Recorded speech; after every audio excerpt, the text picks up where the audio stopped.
మంగళం భగవన్ శంభో మంగళం వృషభధ్వజ మంగళం పార్వతీనాద మంగళం భక్తవత్సల ఓంకారం బిందు సంయుక్తం నిత్యం ధ్యాయంతి యోగినః కామదం మోక్షదం తస్మాత్ ఓంకారాయ నమో నమః ఓంకారాయ నమో నమః. మరయుచు నరకపు వాకిలి మూసిరి హరిని దాసులు తెరచిరి వైకుంఠపురము దెరువున వాకిళ్ళు నురిపిరి పాపములన్నీయు నొగ్గుగనిటు తూర్పెత్తిరి వెరవము వెరవము కర్మపు విధులిక మాకేలా నరహరి మీ దయమీదట నా చేతలు కొన్న శరణాగతియును జీవుని స్వతంత్రము రెండా బాపిరి నా యజ్ఞానము పరమాత్ముడని దాసులు బాపిరి నా యజ్ఞానము పరమాత్ముడని దాసులు చూపిరి నిన్ను నా మదిలో సులభముగా నాకు రేపిరి నీపై భక్తిని రేయిని పగలును నాలో ఓపము తపములు ఓరకనిక నేలా నరహరిని దయమీదట నా చేతలు కొన్న శరణాగతియును జీవుని స్వతంత్రము రెండా దిద్దిరిని ధర్మమునకు దేవా శ్రీ వెంకటేశ్వరా దిద్దిరిని ధర్మమునకు దేవా శ్రీ వెంకటేశ్వరా అద్దిరిని దాసులు నీ ఆనందములోనా ఇద్దరిని నా పొందులు ఏర్పరచుటువలె గూర్చిరి ఒద్దిక నాకిక ఉద్యోగములేలా నరహరిని దయమీదట నా చేతలు కొన్న శరణాగతియును జీవుని స్వతంత్రము రెండా నరహరిని దయమీదట నా చేతలు కొన్న శరణాగతియును జీవుని స్వతంత్రము రెండా హిరణ్మయేన పాత్రేణ సత్యస్య అపిహితం ముఖం తత్వం పూషన్ అపావృణు సత్యధర్మాయ దృష్టయే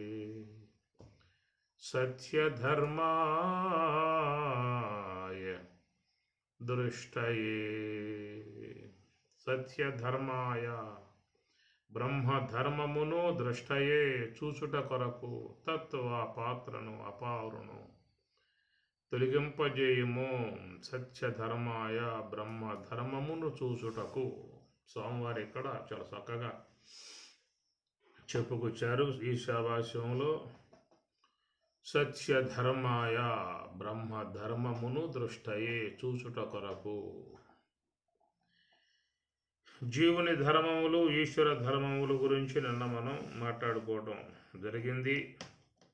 జీవధర్మములు అనేటువంటి జీవుడు లోకంలో వ్యక్తులు మానవులు కాలానుగుణ్యముగా దేశానుగుణ్యముగా ఈ ధర్మాలు అనేటువంటి యొక్క అంశాలను ఏర్పాటు చేసుకోవడం జరుగుతుందని చెప్పేసి అని, ఆ తర్వాత కాలంలో ఒకవేళ ఈ పొసిగే విధానాలు లేకపోతే మళ్ళా చట్టాలు మారినట్లుగా చట్ట సవరణలు చేసినట్లుగా అట్లా ఈ వ్యక్తులు కూడా ధర్మ సవరణలు కూడా చేసుకోవడం లాంటివి జరుగుతూ ఉంటుందనేటువంటిది.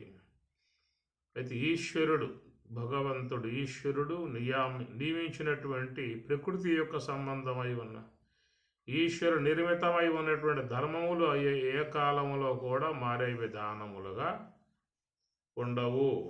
అన్ని కాలాలలో అది అట్లాగా నియమితమైపోయింది. ఈశ్వరుడు చేసినటువంటిది నిర్ణయం అయిపోయింది. వాటిని ఎవరో కూడా ఏమీ కూడా మార్చే అవకాశాలు లాంటివి ఉండవు. ఇప్పుడు కాలానుగుణ్యముగా వచ్చే ఋతువులు కానీ, కాలానుగుణ్యముగా వచ్చే వృక్షముల యొక్క ఫలములు కానీ, ఇతర జీవులలో ఏర్పడి ఉన్నటువంటి స్వభావాలు కానీ అవి ఎవరో కూడా మార్చవక. పశువుకి పశుత్వం, మృగానికి మృగత్వం, పక్షికి పక్షత్వం, అవి స్వాభావికముగా వచ్చినటువంటి ధర్మములు. ఒక జీవి బిడ్డలను పెట్టినట్లయితే ఆ బిడ్డలను కాపాడేటువంటి విషయంలో ఎంతో శ్రద్ధలు వహించి ప్రాణాలకు కూడా తెగించి పోరాటం చేసి తన బిడ్డలను కాపాడుకునే ప్రయత్నం చేస్తుంది. ఎంతవరకు వాటి యొక్క రక్షణ, సంరక్షణ, ఆహార పోషణ అని చెప్పనంటే వాటికి తిరిగి మరలా శక్తి వచ్చి సంపాదించుకుని ఆహారం సంపాదించుకుని జీవించగలిగేటువంటి పరిస్థితి వచ్చేంతవరకే తప్ప ఆ తర్వాత వాటికి ఆ ధర్మం ఉండదేక. ఈశ్వరుడు ఆ ధర్మాన్ని విడిపించేశాడు. మీరు గమనించడం కావాలంటే ఒక మృగములు కానీ, పక్షులు కానీ, ఇతర జీవులు కానీ అవి బిడ్డలను కాపాడేటువంటి యొక్క విషయంలో ఎంతవరకు వాటి యొక్క బాధ్యత అని చెప్పనంటే అది ఈశ్వరుడు పెట్టినటువంటి యొక్క నియమాన్ని అవి పాటిస్తాయి. శత్రువులతో కూడా పోరాటం చేసి పిల్లలను కాపాడి వృద్ధి చేసే విధానములో, సంతతి వృద్ధి చేసే విధానములో ఎంతగానో పాటుపడే విధానం. ఎప్పుడైతే వాటికి ఒక సామర్థ్యం వచ్చిందో ఆ తర్వాత అది పట్టించుకోలేక వదిలిపెట్టేస్తుంది. పోండి, మీకు జీవితాలు మీకు బతకండి, నాకు ఎలాంటి సంబంధం లేదు, మిమ్మల్ని కన్నాను కాబట్టి మీకు శక్తి వచ్చేదాకా, మీకు మళ్ళీ ఆహారం సంపాదించుకునేటువంటి అవకాశం వచ్చేదాకా కాపాడగలిగాను, ఇక మీరు వెళ్ళిపోవచ్చు అనేటువంటిదిగా ఈశ్వరుడు వాటిల్లో నియమించినటువంటి యొక్క నియమాన్ని అన్ని జీవులు కూడా పాటిస్తున్నటువంటి విధానం. అయితే ఇది మానవుని యందు మాత్రం ఉండదు. మానవతా ధర్మాలు మళ్ళీ మారిపోయాయి అక్కడ. కాబట్టి ప్రకారముగా మరి మానవతా సంబంధమై ఉన్న ధర్మాల గురించి నన్ను మాట్లాడుకున్న ఈశ్వర ధర్మాలు శాశ్వతముగా స్థిరముగా ఉండేటువంటి స్వభావస్తు ప్రవర్తతే అనేటువంటి మన గీతలో చెప్పబడుతూ ఉన్నది. స్వభావము స్వస్వభావ స్వభావో అధ్యాత్మముచ్యతే అని కూడా భగవద్గీత 8వ అధ్యాయంలో స్వామి చెప్తారు. స్వభావో అధ్యాత్మముచ్యతే అన్నాడు. కనుక ఆ ప్రకారంగా ఆ స్వభావం కలిగి ఉండేటువంటి విధానము పంచభూతాలలో పృథివీకి ఉన్నటువంటి కఠినత్వము, జలానికి ఉన్నటువంటి ద్రవత్వము, అగ్నికి ఉన్నటువంటి యొక్క ఉష్ణత్వము, వాయువుకు ఉన్నటువంటి చలనత్వము, ఆకాశానికి ఉన్నటువంటి యొక్క అవకాశత్వము లాంటి ధర్మాలు వాటిల్లో సృష్టి విధానంలో స్వాభావికముగా వచ్చేసాయి. ఆయా ధర్మము కలిగి ఆయా పంచభూతములు నడిచేటువంటి విధానములు, ఇతర అన్నీ కూడా వృక్షములు కానీ అన్నీ కూడా మరి మానవుని యొక్క దేహంలో పనిచేసే అవయవాలు కానీ ఈ ప్రకారముగా ఈశ్వరుని చేత నిర్మింపబడ్డటువంటి, ఈశ్వరుని చేత శాసింపబడ్డటువంటి ధర్మాలు అనేటువంటివి ఈశ్వర సంబంధమై ఉన్న ధర్మములుగా చెప్పేటువంటి విధానం ఉంటుంది. పరమాత్మ కూడా భగవద్గీతలో సర్వధర్మాన్ పరిత్యజ్య మాం ఏకం శరణం రజ అని అంటాడు. అది 4వ అధ్యాయం చూసిన ధర్మ సంస్థాపనార్థాయ సంభవామి యుగే యుగే. సాధువులను కాపాడటము, దుష్టులను తొలగించటము అనేటువంటి విధానములు ఆయన అవతరిస్తాను అని చెప్పేసి ఆ ప్రకారం ధర్మ సంస్థాపన అనేటువంటి విషయంలో పరిత్రాణాయ సాధూనాం వినాశాయ చ దుష్కృతాం. నిన్న మనం చెప్పుకున్నట్లుగా పరోపకార పుణ్యాయ పాపాయ పరపీడనం అన్నట్లుగా ఏ ప్రాణిని కూడా హింసించరాదు, ఎవరిని కూడా ద్వేషించరాదు. అందరూ ధర్మబద్ధముగా ఇతర జీవుల పట్ల దయగలిగి ప్రవర్తించాల్సి ఉంటుంది. ఎవరైనా ఈ ప్రకారం ఇతరులను బాధించే విధానముగా ఏర్పడ్డట్లయితే భగవంతుడే స్వయంగా వచ్చి వారిని దండించే విధానం అనేటువంటి మాట అక్కడ ఆ ధర్మాన్ని చెప్పుకొచ్చాడు. పరిత్రాణాయ సాధూనాం. సాధువులు అంటే సన్యాసులు అని చెప్పి అర్థం కాదు. సాధువులు అంటే సన్యాసులు అని చెప్పి అర్థం కాదు. సాధువు అంటే సద్భావము, సద్భావం కలిగి ఉండే విధానమే సాధుత్వము. ఇతరులకు ఎలాంటి హాని చేయకుండా సాత్వికముగా మంచి స్వభావం కలిగి ఇతరులకు ఉపకారం చేసే విధానములో అందరి పట్ల సహృద్భావనతో ప్రవర్తించే విధానముగా ఉండేటువంటి వాళ్ళనే సాధువులు అని చెప్పని అంటారు. ఒక ఆకారానికి సంబంధించినటువంటి అంశము కాదు, వ్యక్తి యొక్క స్వభావాన్ని బట్టి ఏర్పడేటువంటిది సాధుత్వము అని చెప్పని. అలా సాధువులై ఉన్నటువంటి వారిని ఎవరైతే దుర్మార్గంగా హింసించే విధానం ఉంటుందో వారిని దండించడానికి నేను లోకంలోకి వస్తున్నా అని చెప్పేసి పరిత్రాణాయ సాధూనాం వినాశుతాం ధర్మ సంస్థాపనార్థాయ అనే విధానముగా ధర్మమును స్థాపించడం వచ్చే విధానముగా అని 4వ అధ్యాయంలో చెప్పేటువంటి అంశము. ఇక మోక్షము యొక్క సంబంధ అంశంలోకి పోయినట్లయితే అక్కడ చెప్పింది సర్వధర్మాను పరిత్యజ్య అనే మాట అక్కడ వాడతాడు. ఇక 4వ అధ్యాయంలో జ్ఞానయోగములో ఇక్కడ ధర్మ సంస్థాపన కోసముగా వస్తూ ఉన్నాననేటువంటి మాట ఇక్కడ వాడతాడు. ఇక మోక్షం అనేటువంటి విషయానికి పోయినప్పుడు అక్కడ యొక్క సర్వధర్మాన్ పరిత్యజ్య మాం ఏకం శరణం రజ, ఇది మోక్షము, మోక్ష సన్యాస యోగము. కాబట్టి ఇక్కడ ధర్మము అనేటువంటి మాట చూసినట్లయితే ఈశ్వరు నిర్మితమై ఉన్నటువంటి ధర్మములు తప్ప జీవుని నిర్మితమైన ధర్మాలు అని చెప్పి అర్థం కాదు. ఇక్కడ సర్వధర్మాన్ పరిత్యజ్య మాం ఏకం శరణం రజ అని చెప్పనంటే లోకములో ఉన్నంత వరకు దేహము యొక్క దేహధారణ ఉన్నంత వరకు జ్ఞానులైనా అజ్ఞానులైనా పామరులైనా పండితులైనా కానీ ఈ సామాజికముగా ఉన్నటువంటి యొక్క నియమాలు అందరూ కూడా పాటించాల్సి ఉంటుంది. అవి మాత్రం తప్పే అవకాశాలు లాంటివి ఏ ఉండవు ఏమి. అందుచేత ఇక్కడ ఈశ్వర సంబంధమై ఉన్న ధర్మములు ఏవైతే ఉన్నాయో వాటి నుంచి నువ్వు విడబడి మాం ఏకం నన్ను శరణు వేడు అనేటువంటి మాట మనం గమనించాల్సిన అంశం ఇది. ఏమిటా అని చెప్పినట్టు సర్వధర్మాన్ పరిత్యజ్య, పరమాత్మ చేత ఈశ్వరుని చేత ఏవైతే నిర్మింపబడ్డాయో 19 ముఖములుగా ఉన్నటువంటి యొక్క ఇంద్రియములు, జ్ఞానేంద్రియములు, కర్మేంద్రియములు, అంతరేంద్రియములు, ప్రాణవాయువులు, ఇవన్నీ కూడా వాటి ధర్మములతో ప్రవర్తిస్తూ ఉన్నాయి. వాటి ధర్మము కలిగి ప్రవర్తించే విధానముగా ఉన్నటువంటి వాటితో ఈ జీవుడు అనుసంధానం కలిగి ఈ లోకములో ఉన్నటువంటి యొక్క విషయాలని ఆస్వాదించేటువంటి వాడుగా తన జీవనాన్ని కొనసాగించుకుంటూ ఉన్నాడు. ఇది లోకంలో అన్ని ప్రాణులు అందరూ కూడా చేస్తున్నటువంటి యొక్క పనే. ఇంద్రియములలో ఉన్నటువంటి స్వాభావికత అనేటువంటిది మనం ఏర్పాటు చేసినటువంటి యొక్క అంశము కాదు. అది ప్రకృతి ద్వారా ఈశ్వర శాసనముగా వచ్చినటువంటి యొక్క స్వాభావికమై ఉన్నటువంటి ధర్మములు. నేత్రం చూస్తుంది, చెవి వింటుంది, వాక్కు మాట్లాడుతుంది, మనస్సు ఆలోచిస్తుంది, బుద్ధి నిశ్చయిస్తుంది, ప్రాణ వ్యాన ఉదాన సమాన ప్రాణాలు కూడా వాటి యొక్క ధర్మాలతో ప్రవర్తిస్తూ ఉంటాయి.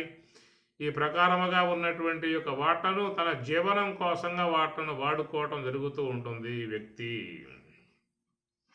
ప్రకృతి ద్వారా భగవత్ శాసనానుగుణ్యముగా ఏర్పడ్డటువంటివి ఇవి మనం పంచీకరణలో చూసుకోవచ్చు. స్వామి గారు కూడా మీకు స్థూల పంచీకరణ అనేటువంటి అంశాన్ని చాలా చక్కగా మంచిగా చెప్పుకొచ్చారు. ఆకాశం యొక్క పరగభాగము వాయువర్ధాంశమున అవకాశం ఉండటం కారణముగా మనస్సు పుట్టెను. ఆకాశం యొక్క పరగభాగం అగ్ని అర్ధాంశమునకు అవకాశం ఉండటం వల్ల బుద్ధి పుట్టెను. ఆకాశం యొక్క పరగభాగం జలార్ధాంశానికి అవకాశం ఇవ్వటం వలన చిత్తం పుట్టెను. ఆకాశం యొక్క పరగభాగం పృథివీ అర్ధాంశమునకు అవకాశం ఇవ్వటం వల్ల అహంకారం పుట్టెను అని ప్రకారంగా సాంఖ్య విధానములో మనకి అందేటువంటి యొక్క విషయాలు చూసినట్లయితే ఇవన్నీ కూడా ప్రకృతి విధానము నుంచి ఈశ్వరుని యొక్క శాసనానుగుణ్యముగా ఏర్పడి వచ్చినటువంటి సముదాయము, సూక్ష్మదేహ సంబంధమై ఉన్నటువంటి ఇంద్రియ సముదాయము. కనుక ఇంద్రియ సముదాయముతో చేరి ఉన్నటువంటి సూక్ష్మదేహములో ఉన్నటువంటివన్నీ కూడా అవి ఎప్పుడు కూడా వాటి యొక్క స్వాభావికత, వాటి ధర్మము కలిగే ఉంటాయి, ప్రవర్తిస్తూ ఉంటాయి. అందువల్ల జ్ఞానియోగు వారు స్వరూపానుభవాన్ని పొందినప్పుడు వాళ్ళు చెప్పుకునే మాట ఏంటంటే స్వభావస్తు ప్రవర్తతే, అవి వాటి స్వభావాలు కాబట్టి ప్రవర్తిస్తూ ఉన్నాయి. నాకైతే ఇలాంటి యొక్క సంబంధము లేదనేటువంటి విషయముగా వాళ్ళు ఉంటారు. పశ్యన్ శృణ్వన్ సృశన్ జిగ్రన్ అశ్నన్ గచ్చన్ స్వపన్ శ్వసన్ ప్రలపన్ విశునన్ గృహునన్ ఉన్మిషన్ నిమిషన్నపి ఇంద్రియాని ఇంద్రియార్థేషు వర్తంతే ఇతి ధారయన్. ఇంద్రియాని ఇంద్రియార్థేషు, అవన్నీ కూడా ఇంద్రియార్థములైందు విషయములయందు వాడి స్వభావాన్ని అనుసరించి ప్రవర్తిస్తూ ఉన్నాయి, నాకు ఎలాంటి సంబంధం లేదనేటువంటి విషయముగా వాళ్ళు ఉంటారు. ఎవరంటే స్వరూపానుభవమును పొంది ఉన్నటువంటి వారు, వాళ్ళు విడబడి వాటికి సాక్షిగా ఉన్నటువంటి వారై, వాటి క్రియలకు వాళ్ళు లోను కాకుండా, వాటి కర్తృత్వాలకు లోను కాకుండా, వాటి సుఖ దుఃఖాలకు లోను కాకుండా సాక్షిగా ఉండగలిగే విధానం ఒక బ్రహ్మజ్ఞానికి మాత్రమే వస్తుంది. సర్వసాధారణంగా లోకంలో అందరూ కూడా ఈ ఇంద్రియముల యొక్క వ్యాపారముల యందు తాదాత్మ్యతను పొంది ఉన్నారు. తాదాత్మ్యత అని చెప్పనంటే వాటి యందు ఒక అవినాభావ సంబంధ భావాన్ని పెంపొందింపజేసుకుని మరి మమేకమై ఉన్నటువంటి విధానం ఏ ప్రకారంగా అగ్ని ఇనప వస్తువు యందు ఆవేశమై ఉంటుందో ఆ ప్రకారముగా తన యొక్క వ్యక్తిత్వమును ఇంద్రియముల యందు ఆవేశం చేసుకుని ప్రవర్తిస్తున్నటువంటి విధానం. కాబట్టి అందువల్ల వాడు నేను చూస్తూ ఉన్నాను, నేను వింటూ ఉన్నాను, నేను తింటూ ఉన్నాను, నేను వస్తున్నా, నేను పోతూ ఉన్నా అనేదిగా తన సత్తాత్వమును ఇంద్రియ వ్యాపారముల యందు చొప్పింపజేసుకుని వ్యవహరించేటువంటి పరిస్థితి సామాన్య మానవునికి ఉండేటువంటి విధానం. అయితే అది బ్రహ్మజ్ఞానమును పొంది ఉన్నటువంటి వాడి విషయం చూసినట్లయితే ఇంద్రియాని ఇంద్రియార్థేషు వర్తంతే ఇది ధారయన్, అవి వాటి స్వభావాలను బట్టి పోతున్నాయి, అది వాటి స్వభావము నాకు ఎలాంటి సంబంధము లేదు, నేను కేవలం సచిదానందమై ఉన్నటువంటి బ్రహ్మమును అంటాడు వాడు. కాబట్టి ప్రకారం ఎడబడి ఉన్నటువంటి వాడి విషయం అది విడబడకుండగా మరి వాటి తాదాత్మ్యమును పొంది ఉన్నటువంటి వారి విషయం. కాబట్టి ఈ ప్రకారముగా ఇంద్రియ వ్యాపారముల యందు పూర్తిగా జీవుడు మమేకమై ప్రవర్తిస్తున్నటువంటి విషయము. ఈ ప్రకారముగా ఈ ఇంద్రియాలతో తాదాత్మ్యమును పొంది బహిర్గతంగా పోయినంత కాలం ఆయనకి ప్రకృతి యొక్క సంబంధమై ఉన్నటువంటి విషయాలు గోచరిస్తాయే తప్ప పారమార్థికమై ఉన్నటువంటి యొక్క బ్రహ్మానందాన్ని పొందే అవకాశం అనేది ఉండదు. అందుచేత ఈ ఇంద్రియములు వాటి యొక్క స్వాభావికమై ఉన్నటువంటి ధర్మములు, అవి వాటికి స్వాభావికముగా ఉన్న ధర్మాలు, అది మనం పెట్టినటువంటి యొక్క ధర్మ విధానం కాదు, ప్రకృతి ద్వారా ఈశ్వర శాసనముగా ఏర్పడ్డటువంటి మనం చూస్తూ ఉన్నాము. మన ఆ ఇంద్రియము ద్వారా చూస్తున్నాము అని చెప్పనంటే ఆ చూసే శక్తి ప్రకృతి ద్వారా ఏర్పడ్డటువంటి ఈశ్వర శాసనము. అందుచేత ఎవరెవరి యొక్క జీవన విధానాన్ని వాళ్ళు చేసుకునే విధానములో ఇంద్రియ సముదాయాన్ని వ్యవహారములో వాడుకోవడం అనేటువంటి జరుగుతూ ఉన్నది. కాబట్టి అందుచేత ఇక్కడ పరమాత్మ సర్వధర్మాన్ పరిత్యజ్య మామేకం, ఇది మోక్ష సన్యాసం యొక్క సంబంధమై ఉన్నటువంటి ఆ భాగములో చెప్పినటువంటి మాట. మోక్షం అనేటువంటి యొక్క అంశం నీకు రావాలని చెప్పన్నట్లయితే కేవలం వ్యవహార విధానం కొనసాగించుకుంటూ పుణ్యపాపాలు సంపాదించుకుంటూ అటు ఉత్తమ లోకాలు కానీ హీన లోకాలు కానీ ఉత్తమ దేహాలు కానీ హీన దేహాలు కానీ పొందే విధానాలుగా ఉన్నటువంటి వారు ఇక్కడ ఈ ధర్మ సంబంధమై ఉన్నటువంటి యొక్క వ్యవహారాన్ని పాటించాల్సి ఉంటుంది. ఇది ఇక్కడ లోక వ్యవహార సంబంధములో ఉన్నటువంటి వాడై పుణ్యపాపార్జన నిమిత్తముగా తాను వ్యవహరించాల్సి ఉంటూ జీవుడుగా ఉన్నటువంటి విధానములో.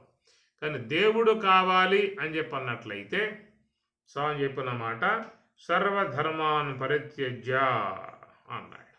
నువ్వు దేవుడు కావాలని చెప్పనంటే, నువ్వు జీవుడుగా ఉండాలని చెప్పన్నట్లయితే ప్రకృతి ద్వారా ఏర్పడినటువంటి యొక్క ఇంద్రియ సంబంధ ధర్మాలను వాడుకోవాల్సి ఉంటుంది. అందరూ కూడా వాటి తన యొక్క జీవన విధానములో వాడుకుంటూ ఉన్నారు. వాడుకోకుండా ఉన్నటువంటి వాళ్ళు ఎవ్వరూ లేరు. ఉన్నటువంటి అన్ని ఇంద్రియాలని అన్ని సముదాయాలన్నింటినీ కూడా తన యొక్క అవకాశం మేరకు వాటను వాడుకుంటూ ఉన్నటువంటి విధానము అది. ఆ వాడుకోవడం వల్ల ప్రకృతి సంబంధమై ఉన్నటువంటి వ్యవహారం సిద్ధిస్తుంది వానికి. ఈ వాడుకోవడం వల్ల లోకములు అందరూ కూడా తమ తమ జీవన విధానం కొనసాగించుకుంటూ ఉన్నారు. వ్యవహారం సిద్ధిస్తుందే కానీ పరమార్థం సిద్ధించే అవకాశం లేదు. పరమార్థము సిద్ధించేటువంటి విషయముగా వచ్చినప్పుడు స్వామివారు గీతలో మోక్షం అనేటువంటి సబ్జెక్టులో తాను చెప్పిన మాట సర్వధర్మాన్ పరిత్యజ్య మాం ఏకం శరణం వ్రజ. కాబట్టి ఇక్కడ మనం గ్రహించాల్సిన అంశము సర్వధర్మాన్ పరిత్యజ్య అనేటువంటిది ఏంటంటే సామాజికముగా సమాజంలో జీవన విధానముగా ఏ ఏ వ్యక్తులు జీవులు ఏర్పాటు చేసుకున్నారో ఆ ధర్మములను వదలటం అని చెప్పి అర్థం కాదు ఇక్కడ. ఈశ్వర నిర్మితమై ఉన్నటువంటి ఏ యొక్క ఇంద్రియ సంబంధమై ఉన్న ధర్మాలు ఉన్నాయో వాటి నుంచి విడబడగలిగితే నీవు స్వరూపానుభవాన్ని పొందే అవకాశం ఏర్పడుతుంది. అందువల్ల మన భగవద్గీతలో చాలా సందర్భాలలో స్వామివారు మాట్లాడుతూ మరి సన్నియమ్యేంద్రియ గ్రామం సంనియమ్య నియమించు అని చెప్పి అన్నాడు. సర్వద్వారాన్ని సంయమ్య మనోహృది నిరుధ్యచ మూర్ధనియాదాయాత్మన ప్రాణ ఆశితో యోగధారణ అని చెప్పినంటూ అక్కడ కూడా స్వామివారు సర్వద్వారాన్ని సంయమ్య అనేమంటారు. అనగా ఈ ప్రకారముగా మరి ఏ అయితే ప్రకృతి ద్వారా ఏర్పడిన ఇంద్రియాలు ఉన్నాయో ఇంద్రియాల వెంబటే మనం పరిగెడుతూ ఉన్నాము. ఇంద్రియములను ఆశ్రయించే ప్రకృతి వైపుకి మన ప్రయాణం కొనసాగుతూ ఉన్నది. ఇంద్రియములతో అనుసంధానం కలిగి ఉన్నంతకాలం నీకు ప్రకృతి యొక్క సంబంధమై ఉన్న అనుభవం కలిగే అవకాశం ఉందే కానీ నీకు పారమార్థికమై ఉన్నటువంటి బ్రహ్మము యొక్క స్వరూపానుభవాన్ని పొందే అవకాశం అనేటువంటిది ఉండదు. అందువల్ల ప్రవృత్తి మార్గములో పోయేటువంటి వారు ఎప్పుడూ కూడా బంధములోనే ఉంటారనేది స్వామివారి మాట. ప్రవృత్తించ బంధం నివృత్తించ మోక్షం 18వ అధ్యాయంలోనే వచ్చేటువంటి శ్లోకం అది. ప్రవృత్తించ బంధం ప్రవృత్తి మార్గములో ఉన్నంతకాలం ఈ బంధం భవబంధములు భవసాగరములు ఈ పుట్టుకల సంబంధమై ఉన్నటువంటి యొక్క అంశములే కొనసాగుతాయి అన్నాడు. ప్రవృత్తించ బంధం నివృత్తించ మోక్షం. నివృత్తి అనబడేటువంటి యొక్క అంశము ద్వారా మోక్షం అనే దానిని చేరుకునేటువంటి యొక్క మార్గము. అందుచేత ఇంద్రియ ధర్మములను ఆశ్రయించి ఉన్నంత వరకు మన జీవుడికి ఉండేది ప్రవృత్తి సంబంధమై ఉన్న ధర్మం ఉంటుంది. ఈ ప్రవృత్తి సంబంధమై ఉన్న ధర్మం ఉన్నంత వరకు దాని ద్వారా వచ్చేటువంటి పుణ్యపాపార్జన ద్వారా తిరిగి మరల అనేక శరీరాలు ధరించాల్సినటువంటి ఆవశ్యకత కూడా వస్తుంది. కనుక ఈ ప్రకారముగా పోయేటువంటి వాళ్ళ విషయముగా పరమాత్మ భగవద్గీత 4వ అధ్యాయంలో మరి ధర్మం అనేటువంటి యొక్క అంశాన్ని మాట్లాడుతూ అందరూ కూడా సామాజికముగా ఉన్న ధర్మాలు వాళ్ళు పాటించుకోవాల్సి ఉంటుంది. సమాజంలో తాము జీవించాలంటే 10 మంది చక్కగా కలిసిమెలిసి ఉండాలని చెప్పి అన్నట్లయితే అనే కోణంలో అక్కడ వస్తుంది. కానీ మోక్ష విషయంగా వచ్చినప్పుడు సర్వధర్మాన్ పరిత్యజ అనే మాట అక్కడ ఈశ్వర సంబంధమై ఉన్న ధర్మాలుగా మనం తీసుకోవాల్సి ఉంటుంది. ఏమిటా ఈశ్వర సంబంధ ధర్మములు అని చెప్పనంటే ఇంద్రియముల యందు ఏర్పడి ఉన్నటువంటి ప్రవృత్తి సంబంధమై ఉన్న ధర్మములు అవి మొత్తం కూడా వదలనిదే పారమార్థిక బ్రహ్మమును పొందే అవకాశము లేదు. సర్వధర్మాన్ పరిత్యజ్య అని చెప్పనంటూ స్వామివారు మాం ఏకం శరణం రజ మాం నన్ను ఏకం ఒక్కడనై ఉన్నటువంటి ఏకం అద్వితీయం బ్రహ్మ ఏకం అయి ఉన్నటువంటి యొక్క వస్తువు బ్రహ్మమే. కనుక ఆ బ్రహ్మమునందు మరొకటి లేదేక అది ఒక్కటే సజాతీయ విజాతీయ స్వగత భేదరహితమై ఉన్నటువంటి వస్తువునే ఏకం అని చెప్పనంటారు. కాబట్టి మాం అక్కడ భగవంతుడు కూడా మాం అనేటువంటి యొక్క మాటకు మాం అనే మాటకు బ్రహ్మమునే అర్థం సూచిస్తున్నటువంటి యొక్క విధానం. తత్వజ్ఞాన అధ్యయనం చేసి ఉన్నటువంటి వారు కూడా అహం అని చెప్పి అన్నప్పుడు వాళ్ళు బ్రహ్మతత్వ లక్ష్యార్థాన్ని వాళ్ళు భావన కలిగి ఉంటారు. ఆ యొక్క విషయాన్ని చెబుతూ ఉంటారు. కాబట్టి ఈ ప్రకారముగా మరి ఈశ్వరుడు కూడా మాం ఏకం అన్నప్పుడు అది బ్రహ్మమునకు అన్వయం అయ్యేటువంటి అంశము. నువ్వు బ్రహ్మమును ఆశ్రయించు. నన్ను ఆశ్రయించటం అంటే బ్రహ్మమును ఆశ్రయించటమే. కనుక ఈ ప్రకారంగా మరి ఆ బ్రహ్మమును ఆశ్రయించడం అనేటువంటి యొక్క స్వరూపానుభవాన్ని పొందాలని చెప్పి అన్నట్లయితే మరి సర్వేశ్వరుడై ఉన్నటువంటి మహాకారణ స్వరూపముకు అంశను ఆశ్రయించి ఈశ్వర సాన్నిధ్యమును చేరుకుని ఈశ్వరానుగ్రహముతో సర్వధర్మాన్ పరిత్యజ్య అన్ని ధర్మాల నుంచి విడబడే పరిస్థితి ఏర్పడుతుంది.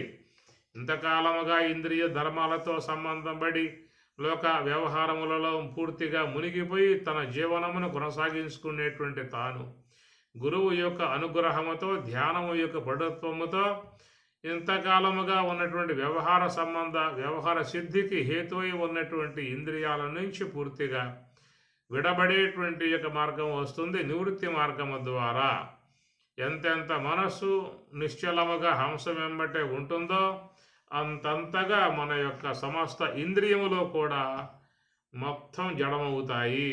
ఒక్క ఇంద్రియం కూడా ఉండదేక, పనిచేసే విధానం ఉండదు. యోగ సమాధికి పోయినప్పుడు ఎట్లా ఉంటుందనేటువంటి మాట పరమాత్మయే ఉత్తర గీతలో ఊర్ధ్వశూన్యం అధశూన్యం మధ్యశూన్యం నిరామయం సర్వశూన్యం నిరాభాసం సమాధిస్తస్య లక్షణం అని స్వామి చెప్తారు. ఊర్ధ్వశూన్యం అధశూన్యం, ఊర్ధ్వశూన్యం అంతరేంద్రియములు, అధశూన్యం కర్మేంద్రియములు, మధ్యశూన్యం జ్ఞానేంద్రియములు, సర్వశూన్యం అన్నీ కూడా తెలివితో కూడా మొత్తం క్రియారహితముగా పోయేటువంటి కానుక స్థితి అనేది ఉన్నది. అలాంటి స్థితి ఉన్నది కాబట్టే మహాత్ముల ధ్యానములో నిమగ్నులయ్యారు. అందరూ కూడా ధ్యాన పరులే. మనం చూస్తే లోకంలో తాపసికులు అని చెప్పినాడు. తపస్సు చేసేటువంటి వారు బహవహ జ్ఞాన తపస అన్నట్లుగా. కనుక ఆ తపస్సు అనేటువంటి దాని ద్వారా సర్వధర్మాన్ పరిత్యజ్య అనగా ఇంద్రియముల యొక్క సంబంధమై ఉన్న ధర్మముల నుంచి విడబడి స్వరూపానుభవాన్ని పొందటానికి మంచి అవకాశం అనేటువంటిది ఏర్పడుతుంది. ఇంద్రియముల ధర్మాల నుంచి నువ్వు విడబడనంత వరకు నీకు స్వరూపానుభవాన్ని పొందటం అనేటువంటి యొక్క మాట అసంభవము. సాధ్యమయ్యే అవకాశమే లేదు అనే మాట పరమాత్మ 6వ అధ్యాయంలో చెప్తాడు. అసంయతాత్మనా యోగ దుష్ప్రాప మే మతి, మే నా యొక్క మతి, నా అభిప్రాయముగా చెప్పాల్సి వస్తే ఈ మోక్ష విషయములో నా అభిప్రాయముగా చెప్పాల్సి వచ్చినట్లయితే ఏం చెప్పారు అక్కడ? అసంయతాత్మనా యోగ దుష్ప్రాప. అసంయత, సంయత, యత నియమించటం, మనస్సును నియమించటం, ఇంద్రియాలను నియమించటం, వాటి వ్యవహారం లేకుండా వాటిని జడపరచటం అనేది అసంయతాత్మనా యోగ.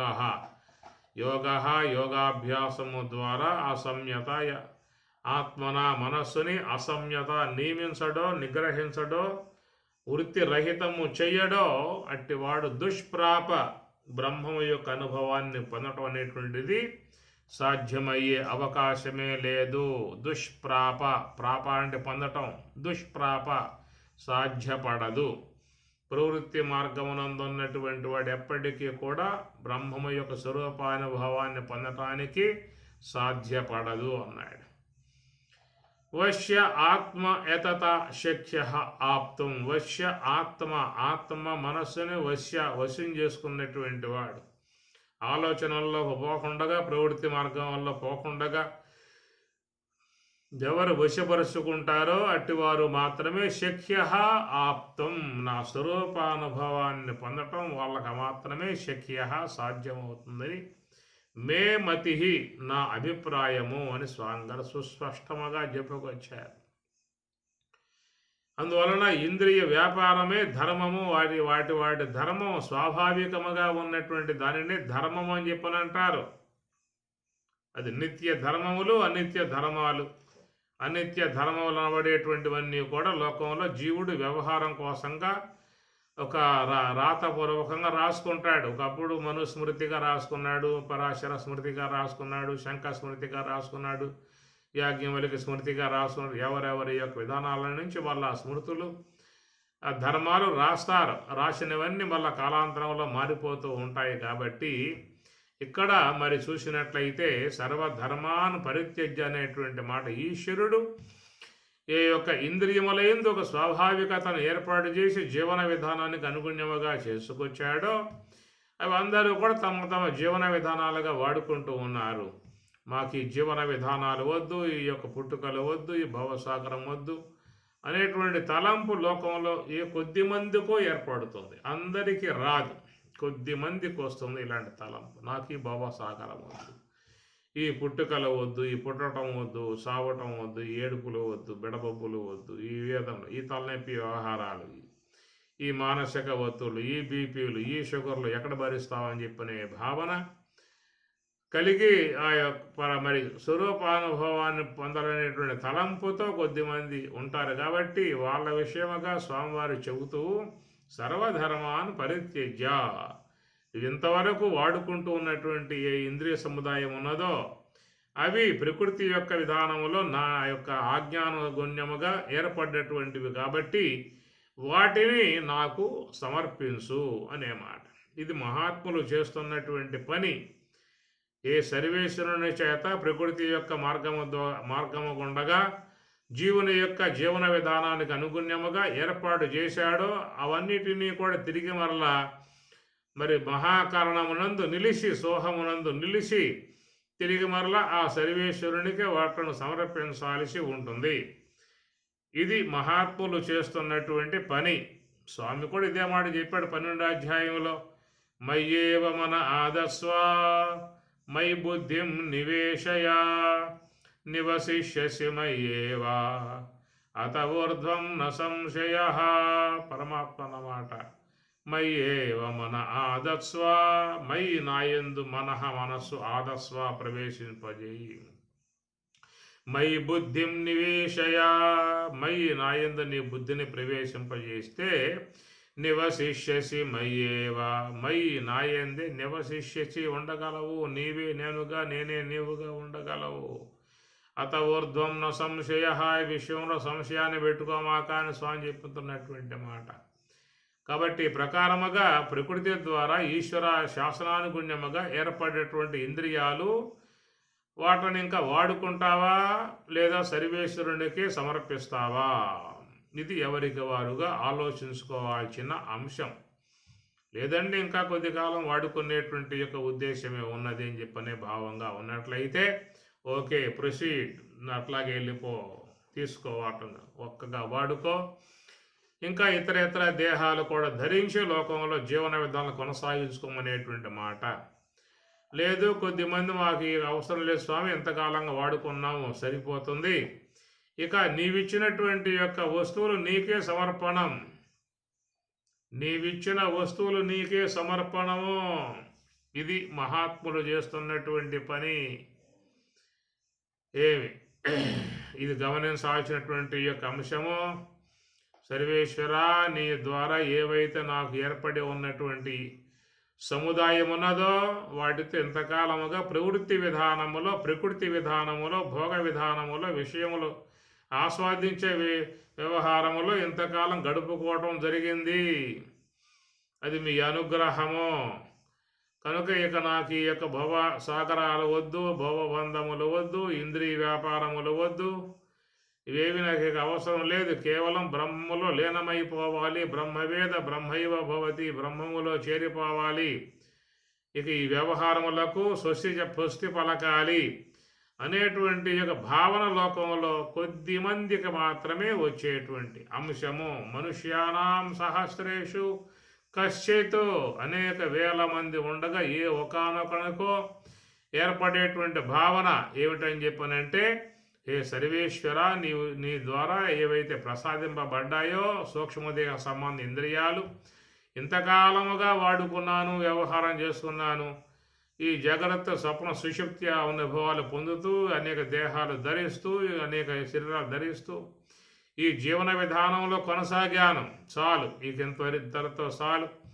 నీవిచ్చినటువంటి యొక్క ఆ సముదాయాన్ని తిరిగి నీకే సమర్పిస్తున్నానేటువంటి విధానముగా చేయగలిగేటువంటి వాళ్ళకు మాత్రమే మోక్షము.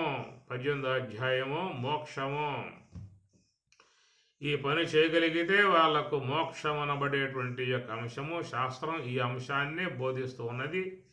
ఉత్తర గీతలో కూడా మీకు చూసినట్లయితే మరి నిర్మలం తం విజానీయాతు షడూర్మిరహితం శివం ప్రభాశూన్యం మనశూన్యం బుద్ధిశూన్యం నిరామయం సర్వశూన్యం నిరాభాసం సమాధిస్తస్య లక్షణం అన్నారు స్వామివారు. సమాధి యొక్క లక్షణం ఏది కావాలి నీకు? సమాధి కావాలా లేకపోతే ఇంకేదన్నా కావాలా? సమాధి యోగ సమాధి బ్రాహ్మి అనుభవము. సమానగా బ్రహ్మము, ధీ అనగా బుద్ధి. సమాధి అనగానే వేరే చోట్లగా బామాకండి, వేరే అర్థాలు తీయమాకండి. లోకంలో పదానికి వేరే వేరే వాటిని చూపిస్తూ ఉంటాం. పరమాత్మ చెప్పేటువంటి మాట సమాధి అనేటువంటిది మీకు ఉత్తర గీతలో బాహాటంగా వస్తుంది. భగవద్గీతలో కూడా స్వామివారు సమాధి యొక్క సంబంధమై ఉన్న అంశాలను ప్రస్తావన చేస్తారు. అది స్వరూపము యొక్క సంబంధమై ఉన్నటువంటి అంశము. తాను బ్రహ్మమై ఉన్నటువంటి యొక్క విధానమే స్వరూప స్థితియే సమాధి అన్నారు. అక్కడ ఏం జరుగుతుంది అని చెప్పారంటే ఇప్పుడు చెప్పుకున్నట్లుగా ఈశ్వర నిర్మితమై ఉన్నటువంటి ఈశ్వరుని ద్వారా ప్రకృతి యొక్క మార్గము ద్వారా నిర్మితమై ఉన్నటువంటి ఏవైతే ఇంద్రియములు ఒక స్వాభావికత కలిగి ఉన్నాయో ఆ స్వాభావికత కలిగి ఉన్నటువంటి యొక్క వాట్లను భగవంతునికి తిరిగి మరలను అర్పించాల్సి ఉంటుంది. అట్లాగే పెట్టుకుంటాను అంటే నీ ఇష్టం, ఆయన కాదంటలేదు. ఇంకా నీవు ఈ లోకంలో సంచరించవచ్చు, విషయాలను ఆస్వాదించవచ్చు. దానికి ఉపకరించేటువంటి యొక్క అంశములవన్నీ కూడా లేదు నా యొక్క స్వరూప అనుభవమును పొందేటువంటి యొక్క ఉద్దేశం ఉన్నట్లయితే నువ్వు వాట్లను తిరిగి మరలా నేను ఇచ్చిన వస్తువులు నాకే సమర్పించు. అది యోగ నిద్ర ద్వారా సమర్పించు అనేటువంటి మాట. అందుచేత అది మహాత్ములు చేసేటువంటి పని, మహాత్ములు ప్రయాణం చేసేటువంటి పని.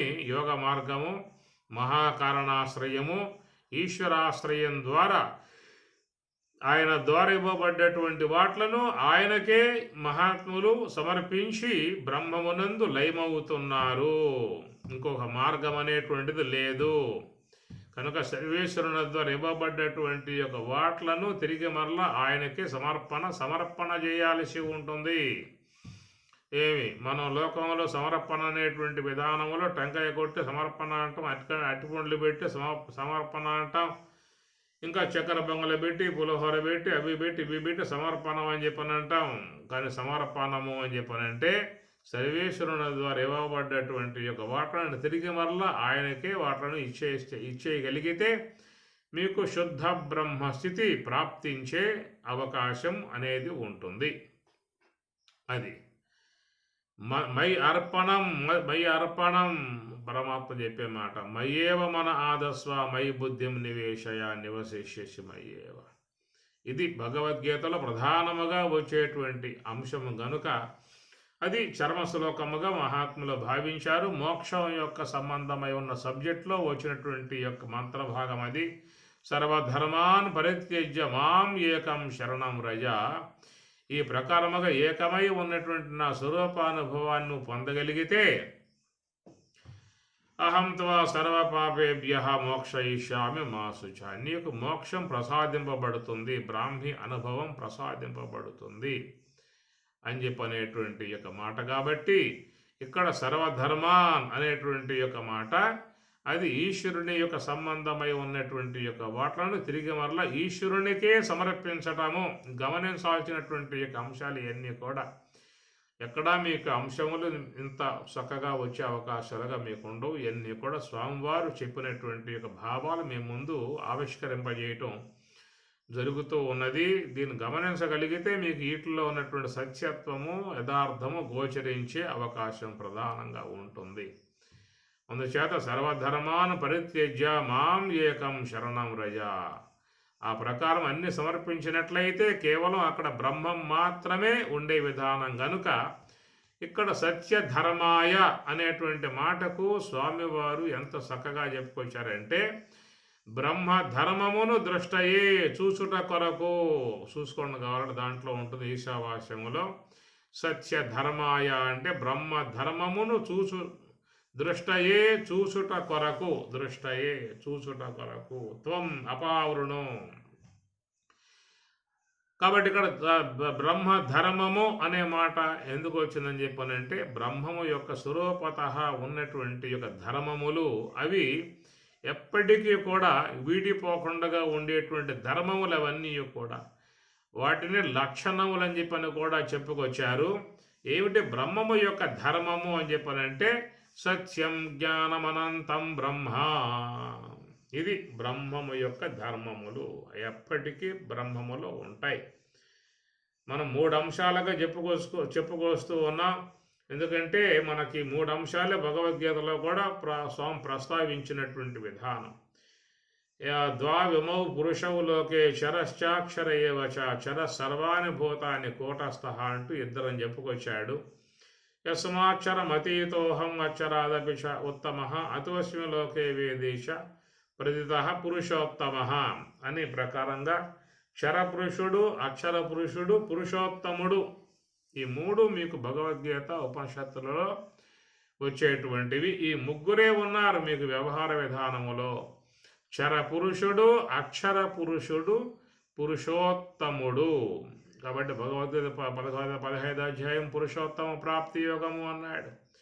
ఆ పురుషోత్తమ ప్రాప్తి యోగములోనే మీకు ప్రస్తావన వస్తుంది. క్షర పురుషుని గురించి, అక్షర పురుష గురించి ప్రస్తావన వస్తుంది.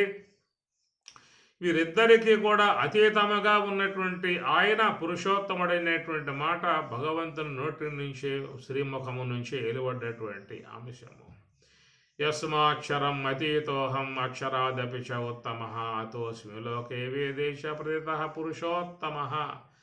ఇద్దరికీ కూడా అధిగమించి అతిశయించి ఉన్నటువంటి స్వరూపం పురుషోత్తముడుగా చెప్పేటువంటి మాట. అందుచేత ఈ ముగ్గురు యొక్క విషయములో మనం మాట్లాడుకుంటూ ఉన్నాం. ఈ ధర్మం అనేటువంటి విధానం కనుక జీవుని యొక్క సంబంధమై ఉన్న ధర్మములు, ఈశ్వరుని యొక్క సంబంధమై ఉన్న ధర్మములు, వాటిని మనం ప్రస్తావించుకుంటూ వస్తూ ఉన్నాం. ఇక్కడ మరి సత్యమై ఉన్నటువంటి యొక్క ధర్మము, భగవంతుని యొక్క ధర్మం అనేటువంటి మాట సత్య ధర్మాయ.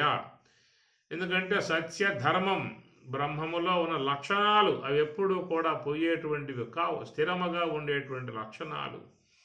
బ్రహ్మములో ఆనందత్వపు లక్షణము, ప్రకాశపు లక్షణము, చేతన సంబంధమైన లక్షణము,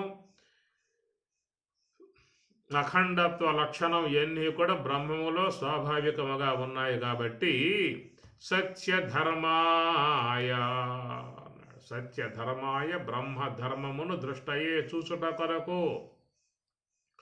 బ్రహ్మధర్మమును చూచుట కొరకు అన్నారు. ఏమిటా బ్రహ్మము యొక్క ధర్మము అని చెప్పనంటే ఆనందము, బ్రహ్మము యొక్క స్వాభావికముగా ఉన్నటువంటి ధర్మము. కనుక ఆ ధర్మం అనేది పరమాత్మ నుండి విడబడదిక. చూడు, పంచభూతాలలో కూడా ధర్మాలు ఉంటాయి. కఠినత్వం పృథివీ యొక్క ధర్మము, ద్రవత్వం జలము యొక్క ధర్మము, ఉష్ణత్వం అగ్ని యొక్క ధర్మము, చలనత్వం వాయువు యొక్క ధర్మము, అవకాశం ఇవ్వటం ఆకాశం యొక్క ధర్మము అన్నారు.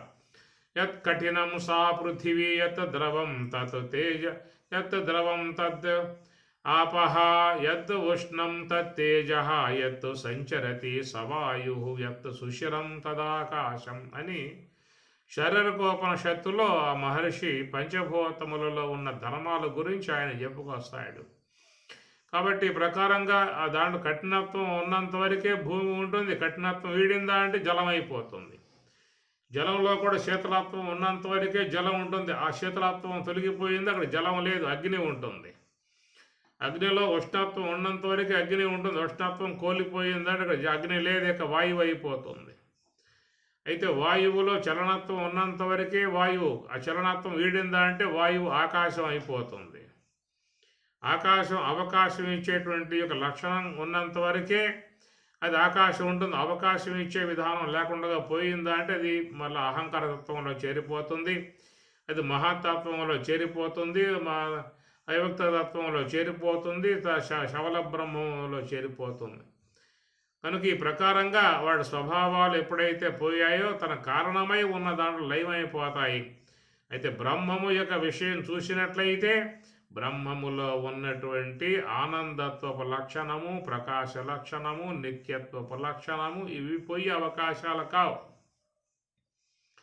కార్యకారణ కర్తృత్వే హేతు ప్రకృతి ఉచ్యతే. ప్రకృతి అంతా కూడా కార్యకారణాత్మకముగా ఉంటుంది. కాబట్టి ఈ కార్యములన్నీ కూడా కారణాలలో చేరిపోతూ ఉంటాయి. ఇందా చెప్పుకున్నట్లుగా పృథివీ కఠినత్వాన్ని వీడింది అంటే అది కాస్త జలములో లీనమైపోతుంది. జలం ద్రవత్వాన్ని ఈడిందా అంటే శీతలత్వాన్ని వీడిందా అంటే అది అగ్నిగా మారిపోతుంది. కార్య వస్తువు కాబట్టి కారణంలో చేరిపోతుంది. ఈ ప్రకారముగా స్వాభావికముగా ఉన్న ధర్మాలు ఇవన్నీ కూడా కఠినత్వం పృథివీ ధర్మము, ద్రవత్వం జలము యొక్క ధర్మము, ఉష్ణత్వం అగ్ని యొక్క ధర్మము, చలనత్వం వాయువు యొక్క ధర్మం, ఇవి ప్రకృతి పరముగా ఉన్నటువంటి ధర్మములు, ఈశ్వర శాసనముగా ఏర్పడ్డటువంటి ధర్మములు. అవి ఎప్పుడు కూడా విడిచిపెట్టి ఉండకపోవడం వల్లే జీవులన్నీ కూడా విశ్వంలో జీవించే విధానం ఏర్పడుతుంది. ఒకవేళ గనక ఆ ధర్మాలు విడిచిపెట్టాయా అని చెప్పన్నట్లయితే ఇక పృథివీ జలంలో చేరిపోతుంది, జలం అగ్నిలో చేరిపోతుంది, అగ్ని వాయువులో చేరిపోతుంది, వాయువు ఆకాశంలో చేరిపోతుంది.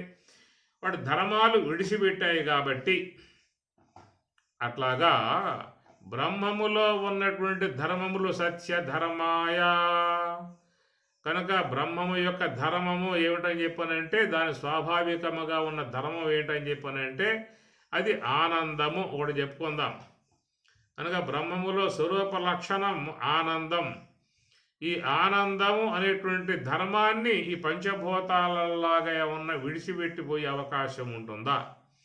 ఏ కఠినత్వం అనేటువంటి ధర్మం పృథివిలో ఉన్నదో ఆ కఠినత్వం పోగానే జలమైపోయిందో, ఏ జలములో ఉన్నటువంటి శీతలత్వమైన ధర్మం ఉన్నదో ఆ శీతలత్వం పోతే అగ్ని అయిపోయిందో, ఏ అగ్ని అనేటువంటిది ఉష్ణత్వం అనే ధర్మం కలిగి ఉష్ణత్వాన్ని వీడితే వాయువుగా మారిపోయిందో, వాయువులో చేరిపోయిందో, అట్లాగా బ్రహ్మము అనబడేటువంటి దాంట్లో ఉన్నటువంటి ఆనందం అనేటువంటి యొక్క ధర్మం అది ఎప్పుడైనా పోయే అవకాశం ఉన్నదా అని చెప్పి అన్నట్లయితే బ్రహ్మము సర్వకారణము. ఈ ప్రకృతి సర్వకారణం కాదు, ఒకదానికి కారణం, అది మరొక దానికి కార్యం. అగ్ని జలానికి కారణం, కానీ వాయువు ఈ విషయంలో కార్యం. ఎప్పటికైనా కారణం కార్యంలో చేరిపోయే విధానం ఉంటుంది కాబట్టి దాని ఉష్ణత్వము పోతుంది, దానికి ఉన్నటువంటి శీతలత్వం పోతుంది, దానికి ఉన్నటువంటి కఠినత్వం పోతుంది, అవన్నీ పోతాయి. అట్లనే బ్రహ్మములో ఉన్నటువంటి యొక్క ఆనందత్వం ఏమన్నా పోయే అవకాశం ఉన్నదా? ఎందుకంటే బ్రహ్మం అనేటువంటిది కార్యముగా లేదు, అది కారణం, సర్వకారణం. బ్రహ్మమునకు మరొక వస్తువు కారణమై ఉన్నట్లయితే ఆ బ్రహ్మములో ఉన్న ధర్మము కూడా పోయే అవకాశం ఉంటుంది. బ్రహ్మములో ఉన్న ధర్మం కూడా పోయే అవకాశం ఉన్నది. ఏది ధర్మం? అది స్వభావ ధర్మం, అది ఆనందం. సత్యం, జ్ఞానం, అనంతం, ఆనందం. ఈ బ్రహ్మములో ఉన్నటువంటి ఆనందత్వపు ధర్మము అనేటువంటిది సత్యధర్మాయ. సత్యధర్మాయ బ్రహ్మధర్మమును దృష్టయే చూచుట కొరకు తత్తు ఆ పాత్రను అపావృను ఏ సూర్య భగవానుడా తొలగింపజేయుము. కనుక బ్రహ్మము యొక్క సత్యధర్మము ఎప్పటికీ ఉండేటువంటి ధర్మము ఏమిటా అని చెప్పనంటే ఆనందము, బ్రహ్మము యొక్క స్వరూపత ఉన్నటువంటి దాని ధర్మము. సత్యధర్మాయ దృష్టయే, ఆ సత్యమై ఉన్నటువంటి, శాశ్వతమై ఉన్నటువంటి, నిత్యమై ఉన్నటువంటి ఏ బ్రహ్మమునందు ఆనందత్వపు లక్షణం ఉన్నదో, ధర్మం ఉన్నదో దానిని దృష్టయే చూచుట కొరకు. లోకములో అందరూ కూడా బ్రహ్మము యొక్క ధర్మమగు ఆనందాన్ని పొందటానికే అందరూ తమ తమ జీవితములు కొనసాగించుకుంటూ ఉన్నారు, తమ తమ కార్యములు కొనసాగించుకుంటూ ఉన్నారు.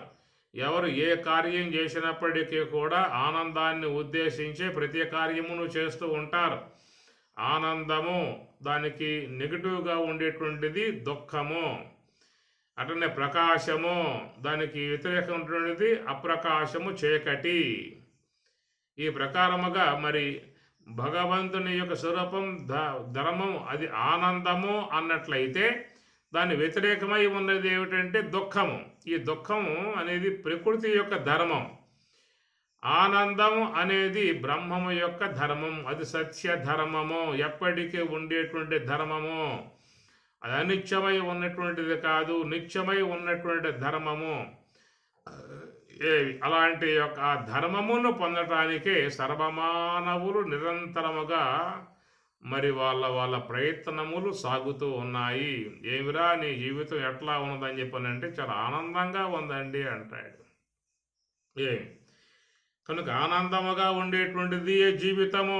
దుఃఖభూయిష్టమై ఉన్నటువంటి జీవన విధానం కాదు ఆ జీవితం. ఎవరో కూడా కోరుకోరు. నా జీవితమంతా కూడా సమస్యలయ్యా, దుఃఖాలు ఎప్పుడు పడ్డ వేదనలు బాధలతో సాగుతూ ఉన్నది. ఇక ఈ జీవితం ఉంటే అంత ఊడితే అంత అని చెప్పనే విధానంగా మాట్లాడుకుంటూ ఉంటారు. అందుచేత అనాత్మ సంబంధమై ఉన్న ధర్మాలు కనుక అధ్యస్థమైనట్లయితే అవి ఎవరు కూడా భరించగలిగే అవకాశాలు కావు. అవి వాటి నుంచి విడబడటానికి ప్రయత్నం చేస్తారు, దూరంగా పోవడానికి ప్రయత్నం చేస్తారు. ఆ ప్రకారము ఎవరో కూడా అనాత్మ సంబంధమై ఉన్న ధర్మాన్ని వహించటానికి ఇష్టపడరు.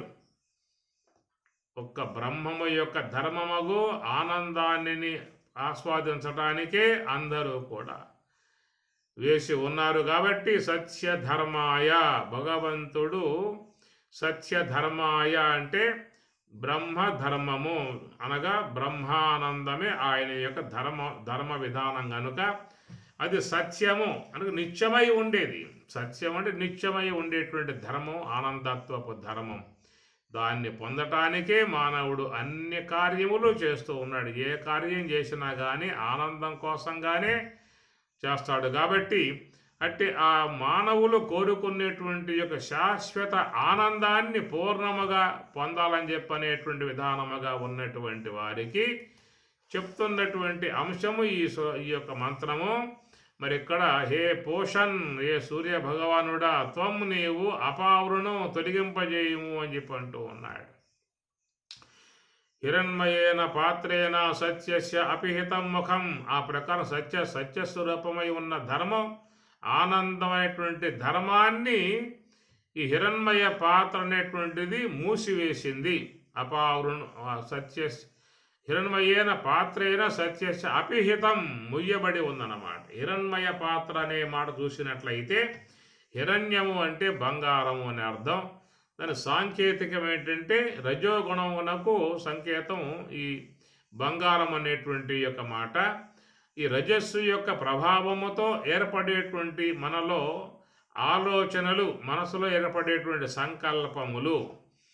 మనస్సు అనేది రజస్సుతో చేరి ఉంటుంది, బుద్ధి అనేది సాత్వికంతో చేరి ఉంటుంది, అహంకారం అనేది తమస్సుతో చేరి ఉంటుంది. తమస్సు యొక్క ప్రభావం కలిగి ఉన్నటువంటి యొక్క అంశాన్ని అహంకారం అంటాం. బుద్ధి యొక్క ప్రభావము కలిగి ఉన్నటువంటి యొక్క అంశాన్ని బుద్ధి అని చెప్పని అంటాం. సాత్వికం యొక్క స్వభావముగా ఉన్నటువంటి యొక్క అంశాన్ని బుద్ధి అని చెప్పని అంటాం. రజస్సు యొక్క స్వభావం కలిగి ఉన్నటువంటి యొక్క అంతఃకరణాన్ని మనస్సు అని చెప్పని అంటాం. కాబట్టి మనస్సు అనేది రజస్సుతో చేరి ఉంటుంది, బుద్ధి అనేది సాత్వికంతో చేరి ఉంటుంది, అహంకారం అనేది తమస్సుతో చేరి ఉంటుంది. కనుక మనస్సులో చేరి ఉన్నటువంటి రజోగుణము, రజకర్మణి భారత, పరమాత్మ భగవద్గీతలు 6వ అధ్యాయంలో బోధిస్తూ శాంతరజసం బ్రహ్మభూతం అకల్మషం ఉపైతి శాంతరజసం అంటాడు. ఉపయేతి శాంత రజసం, రజస్సు రజోగుణము శాంత, అది శాంతించగలగాలి. కనుక మనస్సులో చేరి ఉన్నటువంటి యొక్క రజోగుణం అదే బంగారము అన్నారు. బంగార పాత్రేనా హిరణ్మయ పాత్రేనా అంటే రజస్సుతో చేరి ఉన్నటువంటి పాత్ర మనస్సు అనేటువంటిది. ఆ మనస్సు నుంచి వెలువడేటువంటి ఏ యొక్క సంకల్పములు ఉన్నాయో, మనో సంబంధ ఆలోచనలు, తత్సంబంధమై ఉన్న ఆకారములు. కనుక దృష్టి సృష్టివాదము అన్నారు. దృష్టి సృష్టివాదము, ఏ యొక్క వస్తువుపై దృష్టి పడిందో ఎమ్మట వస్తువు సృష్టి అయిపోతుంది. ఈ ప్రకారం మనస్సు లోపల ఒక ఆలోచన వచ్చిందా అంటే తత్సంబంధమై ఉన్న ఆకారం కూడా వచ్చేస్తుంది. ఎవరి యొక్క తలంపు నీకు ఏర్పడిందో వారి యొక్క సంబంధ ఆకారం వచ్చేస్తుంది. ఇట్లాగా మనస్సులో కలిగేటువంటి యొక్క ఆలోచనలు అనేటువంటిది, ఆ ఆలోచనలే బంగార పాత్ర అంటే రజస్సు ద్వారా ఏర్పడేటువంటి యొక్క మూత. సంకల్పం బంధం, సంకల్పమే మూత, నిస్సంకల్పం మోక్షం అన్నారు. కాబట్టి బంధ మోక్షములు ఎక్కడ ఉన్నాయి అని చెప్పనంటే మన ఏవ మనుష్యానాం కారణం బంధమోక్షయోః బంధాయ విషయాసక్తః ముక్త్యై నిర్విషయం స్మృతం మన ఏవ మనుష్యానాం కారణం బంధమోక్షయో. మోక్షం అంటే ఎక్కడో లేదు, ఇక్కడే మనస్సు కాడే బంధం, మనస్సు కాడే మోక్షం అని చెప్పని అన్నారు. సంకల్పం బంధం, నిస్సంకల్పం మోక్షం. కాబట్టి ఈ రజోగుణం అనబడేటువంటిదా హిరణ్మయ పాత్రేనా, హిరణ్మయ పాత్ర మనో సంబంధ ఆలోచనలే మనలో ఉన్నటువంటి స్వరూపమును ఆచ్ఛాదన చేస్తూ ఉన్నాయి. కాబట్టి పరమాత్మ ఏమన్నాడు 6వ అధ్యాయంలో, సర్వ సంకల్ప సన్యాసి యోగ ఆరూఢ. ఆ సంకల్పములు లేకుండా నువ్వు చేసుకోగలిగితే నువ్వు ఆరూఢ, మెల్ల ఒక్కొక్క మెట్టే అధిగమిస్తూ స్వరూపం వద్దకు పోయే అవకాశం ఏర్పడుతుంది. దానికి స్వామివారు కూడా చక్కటి వివరణ అందిస్తూ, ఆ ధ్యానములో ఉన్నప్పుడు ముందుగా స్థూలదేహం జడమవుతుంది, తర్వాత శ్వాస లయమవుతుంది, కుండలిని శక్తి శాంతిస్తుంది, మనస్సు జడమవుతుంది, బుద్ధి లీనమవుతుంది, జీవత్వం తొలగిపోతుంది, ఈశ్వరత్వం తొలగిపోతుంది, శుద్ధ బ్రహ్మం మాత్రమే ఉంటుంది. ఇది స్వామి చెప్తున్నమాట. స్థూల దేహానికి ఆధారం శ్వాస, శ్వాసకు ఆధారం కుండలిని, దానికి ఆధారం మన సంకల్ప శక్తి, దానికి ఆధారం మనస్సు, మనస్సుకు ఆధారం బుద్ధి, బుద్ధికి ఆధారం జీవుడు, జీవునికి ఆధారం ఈశ్వరుడు, ఈశ్వరునికి ఆధారం శుద్ధ బ్రహ్మము అన్నారు. ఇదే బ్రహ్మసూత్రంలో సూత్రం వస్తుంది, అతయేవ ప్రాణ అంటాడు. ఇందువలననే ప్రాణము అనే మాట. అంటే దేహానికి ప్రాణం శ్వాస, శ్వాసకు ప్రాణం కుండలిని, దానికి ప్రాణం సంకల్పం, దానికి ప్రాణం మనస్సు, దానికి ప్రాణం బుద్ధి, బుద్ధికి ప్రాణం జీవుడు, జీవుడికి ప్రాణం ఈశ్వరుడు, ఈశ్వరునికి ప్రాణం శుద్ధ బ్రహ్మము. సర్వమునకు ప్రాణం శుద్ధ బ్రహ్మమే అంటాడు. జీవనం సర్వభూతేషు, పరమాత్మ అంటున్నవాడు భగవద్గీతలో, జీవనం సర్వభూతేషు, సమస్త జీవులకు నేనే జీవనం అన్నాడు. ఆయన మహాప్రాణం, బ్రహ్మము ప్రాణం. ఆయన అధిష్టానములోనే అన్నీ కూడా ఊపిరి పోసుకుని అవి వ్యవహరిస్తూ ఉన్న విధానం కనుక ఇది ఈ క్రమం అన్నమాట. ఈ క్రమ విధానాన్ని చక్కగా స్వామి చెప్తూ, సర్వ సంకల్ప సన్యాసి యోగ ఆరూఢ నహ్య సన్యస్త సంకల్ప యోగి నభవతి కశ్చన. సంకల్పత్యాగము చేయనటువంటి వాడు యోగి నభవతి, యోగి కాజాలడు అని చెప్పని అంటాడు. కాబట్టి ప్రకారముగా మీకు ఉపనిషత్తులు కానీ భగవద్గీత కానీ అన్ని గ్రంథాలు చెప్పేటువంటి మాట ఏంటంటే, అయ్యా నీ మనసులో ఏర్పడేటువంటి ఆలోచనలు అవి ఎట్లా వస్తున్నాయి? రజస్సు వల్ల. మనస్సులో రజస్సు ఉన్నది కాబట్టి రజోగుణ సంబంధముగా ఏర్పడేటువంటివి ఆలోచనలు. ఇవి బ్రహ్మమును మూసివేస్తున్నటువంటి పాత్ర. హిరణ్మయేన పాత్రేణ సత్యస్య అపిహితం ముఖం. కనుక బ్రహ్మము యొక్క స్వరూపాన్ని అపిహితం మూసివేసింది అన్నాడు. ఏదంటే మనస్సు యొక్క సంబంధమై ఉన్న రజోగుణ సంబంధమై ఉన్న ఆలోచనలు అనేటువంటివి మరి ఆ బ్రహ్మస్వరూపాన్ని మరుగు చేయటం కారణముగా మనం బ్రహ్మము యొక్క ఆనందాన్ని పొందాలనే అపేక్ష ఉన్నా కానీ మనకు అది ప్రాప్తించే అవకాశం లేదు. ఎందుకంటే మనం సంకల్పాలని ఆపలేము, తత్కారణంగా బ్రహ్మము యొక్క ఆనందాన్ని పొందే పరిస్థితి లేక ఆనందం కోసంగా లోకంలో అందరూ కూడా అలమటిస్తున్నటువంటి పరిస్థితి. నిరంతరముగా ఆనందం లేదు, ఆనందం, నా జీవితం ఆనందం లేదు, నాకు సుఖం లేదు, నాకు శాంతి లేదు, నిరంతరంగా అనేక వేదనలలో సమస్యలలో మునిగిపోతున్నది అందరూ కూడా వాపోతున్నటువంటి పరిస్థితి. కాబట్టి ఈ ప్రకారముగా మనసు యొక్క సంబంధమై ఉన్న రజోగుణముకు పాత్ర సంకల్ప రూపముగా ఏర్పడి నీకు బ్రహ్మము తెలియకుండా చేస్తున్నటువంటి విధానము. ఓం సహనావతు సహనౌ భునక్తు సహ వీర్యం కరవావహై తేజస్వినావధీతమస్తు మా విద్విషావహై. ఓం శాంతి శాంతి శాంతి. హరి ఓం తత్సతు. శ్రీ గురుభ్యో నమః. హరి ఓం.